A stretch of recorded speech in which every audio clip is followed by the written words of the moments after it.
In 1968, Gene Roddenberry's Star Trek was launched on TV.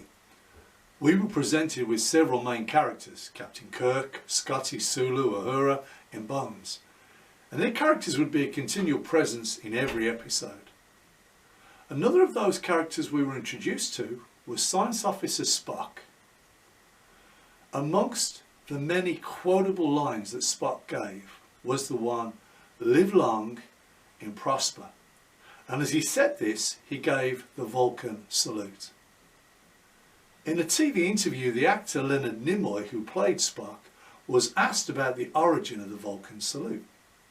Nimoy said that people thought it was a modern take on Churchill's victory sign.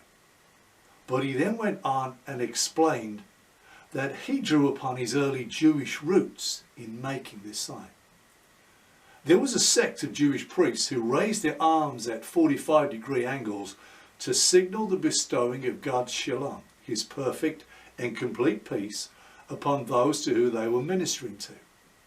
Nimoy wove this teaching into this simple hand gesture of the Vulcan salute. For over 50 years, the sign of God's peace, his shalom, has been seen, copied and demonstrated all over the world, but with so few knowing about it or even experiencing it for themselves. So friend, I ask you, what signs are there of peace in your life? What sign is that you're a person at peace? Are you content with who you are, satisfied with who you've become? Are you happy with who you are? Are you pleased with who God says you are? The Apostle Paul begins his letters in the New Testament with the words grace and peace. With the word grace, Paul writes to his Christian readers and reminds them of the eternal peace they now have because of the favour that God has shown to them by forgiving them of their sins. When Paul writes peace, it's the Greek interpretation of the Jewish word shalom. Yet there's a difference between the Greek and Roman peace and the shalom of God. Rabbi Robert Kahn in Houston, Texas encapsulates the distinctiveness of Roman peace and Hebrew shalom. One dictates a peace. Shalom is a mutual agreement. Peace is a temporary pact. Shalom is a permanent agreement. One can make a peace treaty. Shalom is the condition of peace. Peace can be negative, the absence of commotion. Shalom is positive, the presence of serenity. Peace can be partial. Shalom is whole. Peace can be fragmentary. Shalom is complete. Ask anyone what they like and the most common answer would be peace. A little bit of peace and quiet. Peace is what the elderly neighbour wants when the teenager across the street is practicing on the drums. The neighbour really wants quiet. Peace is what the shopkeeper wants when he's worried about paying his bills.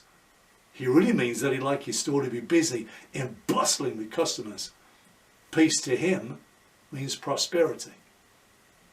The patient waiting anxiously in the doctor's office to be told the results of a battery of lab tests wants peace.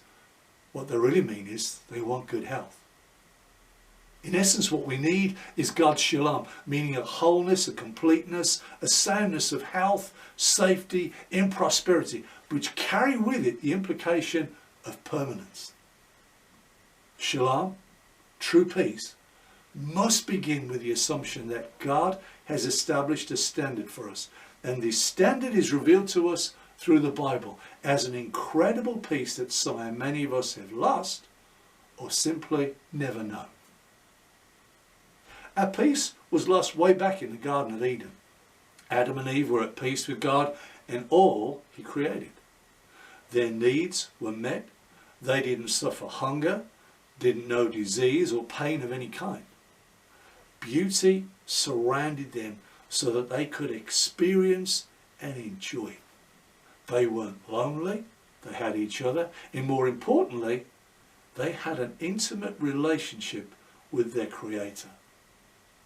Adam and Eve had everything: provision in presence, peace in a place to call home, until they exchanged the truth for a lie. If any people ever experienced peace, it was Adam and Eve. The condition of peace existed in the garden only as long as they were obedient to God's will. when they disobeyed, the shalom of God was lost for them. And so I wonder, have we traded the truth of God for the lies of the devil? Trust for turmoil, shalom for struggles? Friends, if you have, I'm here to tell you that all's not lost. Here's some good news. God made plans to reinstate us and bring us his peace. He promised through the prophet Isaiah in chapter 9 verses 6 and 7 that he'd send someone to bridge the gap between himself and mankind. And that person would be called the Prince of Peace. We know the Prince of Peace is Jesus. When Jesus came, he healed the sick, he raised the dead, he brought peace, the shalom of God, to the situation wherever he was. Now the night before he was betrayed, Jesus says something really significant, and we find this in John 14 verse 27. He says, "My peace I leave with you, I do not give to you as the world gives. Do not let your hearts be troubled, and do not be afraid." Jesus is leaving his friends with some very good information. It's just so sad that the disciples didn't quite manage to keep a hold of that peace, and somehow over the next few hours every one of them lost their grip on the peace that Jesus had promised them. In the passage we heard read to us today, Jesus appears to the disciples, the ones who are hiding away for fear of the Jews, a fear that played upon their imaginations. Would the authorities break in and arrest them? Would they be crucified too? Fear is an unpleasant emotion. It's caused by the threat of danger, pain or harm. Fear holds you back from experiencing all that is possible, and fear stops you from releasing your full potential. What the disciples need right then and there is peace, but not just any peace. They need the shalom of God.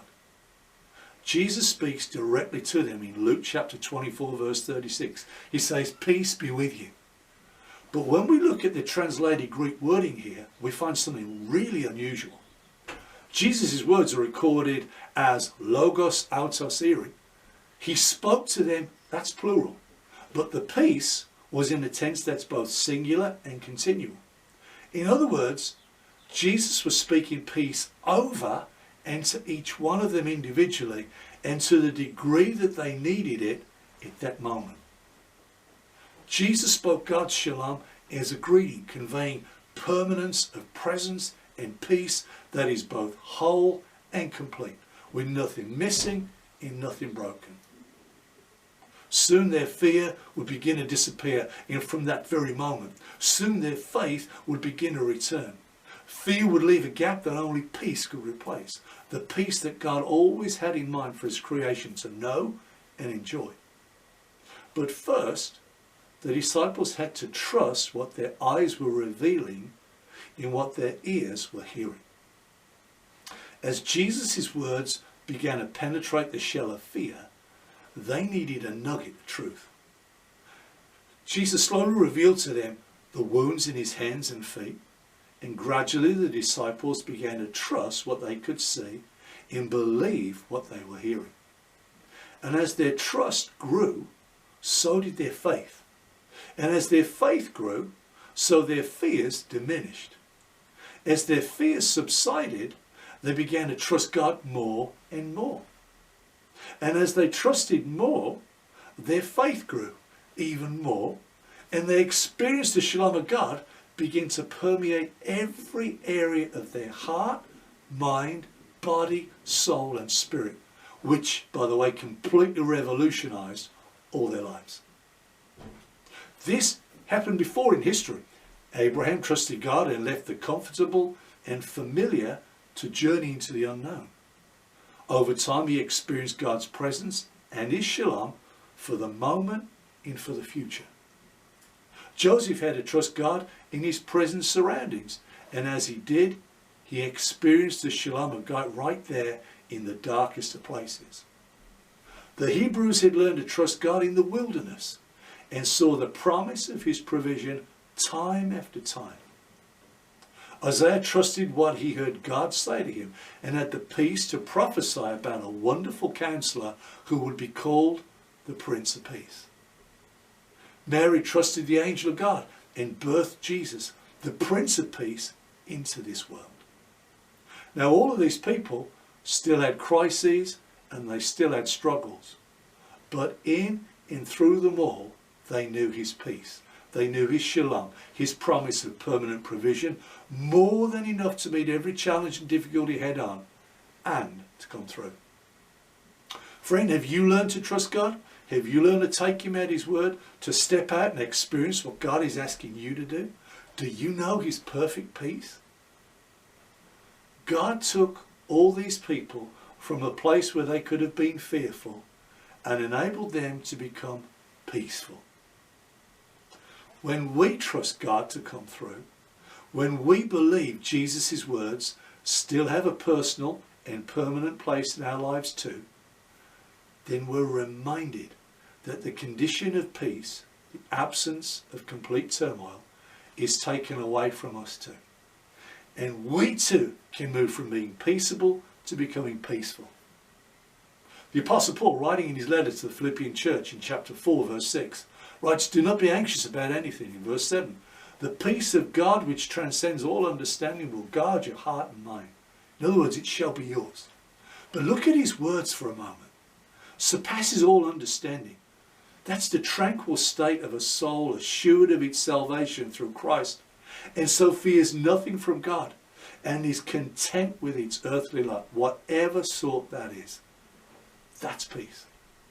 The peace that guards means it also both garrisons your heart where the seat of emotions were thought to live, and it mounts guard over your mind where you make your decisions. So that every time you needed to make a quality decision, you could make it knowing that before God you had made the decision that he'd be happy with. No matter how difficult it would be to say that, you could have peace in your mind knowing that what and why you'd made this decision was completely the right one. So friend, do you have peace at home? Do you have peace at work? Is there peace within your family, at school, college, university? I wonder what possible emotional doors you're locked behind today. Are these doors locked shut because of fears? The fear of making a mistake perhaps, or a self-image, or other people's words? Friend, let me tell you, there's no door that you can lock that can keep Jesus away from you. There's no place that his shalom cannot break into today. Friend, what doors have you locked? What doors do you think will protect you today? Today, Jesus stands amongst us, but says to you personally, I know how you feel, but I'm reminding you of the peace, that perfect shalom that is rightfully yours. The one that I died to give you, in the one I left with you. So, when more seems to be going out than is coming in, when you feel like the pain is getting worse instead of better, when drum time seems longer than normal, trust God and watch your fears begin to disappear. See your doubts begin to fade and feel your peace begin to increase. Peace in every crisis, struggle, situation and circumstance. You can know once again God's peace, his gift for you personally. Just as Leonard Nimoy drew upon his early years of learning to produce such a profound science fiction icon, so too can we rely upon the timeless truth of God's presence, his promise to produce such a lasting peace within us. And when others see this, they too can move from being fearful to becoming peaceful. But above all, you will know, you will understand, you'll be fully aware that you are in the midst of his perfect shalom all day and every day. And that peace is personally all yours. Bye-bye, friends.